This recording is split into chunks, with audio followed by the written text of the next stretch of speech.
उद्धव ठाकरे साहेब आज चंद्रकांत दादाची त्यांची काही बोलणी झाली वाटतं आणि एका लिफ्टमध्ये देवेंद्र फडणवीस आणि उद्धव साहेब गेलेत। याचा अर्थ तुम्ही समजून घ्या की आमचे काही वैयक्तिक भांडण नाहीत। उद्धव साहेबाला जे काही मिसगाईड करतायत संजय राऊत सारखे, कदाचित त्याचा प्रत्यय त्यांना आला असावा आणि हे राजकीय भांडण वेगळं, परंतु वैयक्तिक रिलेशन हे प्रत्येकाबरोबर असतात आणि ते कधी तुटू नयेत।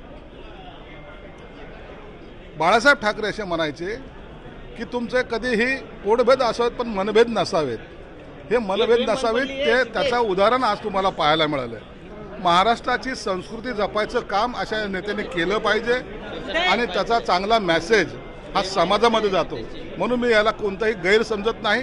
अत्यंत चांगला भेट त्यांची झाली, त्याबद्दल आम्हाला समाधान आहे। पण आज संजय राऊतांनी आणखी एक वक्तव्य करून वाद निर्माण केला आहे, तो हा की महाविकास आघाडीमध्ये निवडणुकीला सामोरं जात असताना कुणाचा तरी मुख्यमंत्री म्हणून चेहरा असल्याशिवाय ही निवडणूक लढणं कठीण आहे। संजय राऊतला नेमका कुणाचा चेहरा पाहिजे हे त्यांनी पहिले ठरवलं पाहिजे। त्यांना जर उद्धव ठाकरे साहेबांचा चेहरा पाहिजे असेल तर मला वाटत नाही की काँग्रेस तो ॲक्सेप्ट करेल, किंवा वज्रमुठीची जी काही सभा मागे झाल्यात त्यामध्ये खुर्चीमध्ये सुद्धा बदल त्यांना आवडत नव्हता, तर ते उद्धव साहेबांचा चेहरा घेऊन पुढे निवडणूक लढतील याची शक्यता नाही।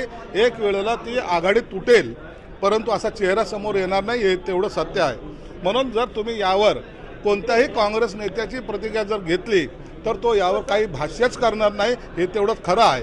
कारण की त्यांना आता मोठ्या भावाच्या भूमिकेत ते आल्यामुळं त्यांना स्वतंत्र लढायची सुद्धा खुमखुमी असल्यामुळं ते महाविकास आघाडीमध्ये राहतील का नाही याची शक्यता कमी आहे। परंतु जयंत पाटील मात्र असं म्हणतायत की महाविकास आघाडी सरकार म्हणून आम्ही उद्धव ठाकरेंच्या नेतृत्वात लढलो, त्यामुळे आमच्यामध्ये एक काहीतरी निर्णय होऊन येत्या काळामध्ये एक चेहरा आमच्याकडे पण पुढे येऊ शकतो। मला वाटतं शरद पवारांच्या नेतृत्वात लढले असावे, उद्धव ठाकरेंच्या नेतृत्वात नाही, तर त्यांनी चेहरा वापरला होता शरद पवारांचा आणि मग जयंत पाटलांच्या मनामध्ये काहीतरी चाललं असावं असं एखादी शंका यायला सुरुवात झालेली आहे। आणि म्हणून असे काही जरी असलं तरी या महाविकास आघाडीमध्ये बिघाडीला सुरुवात झालेली आहे।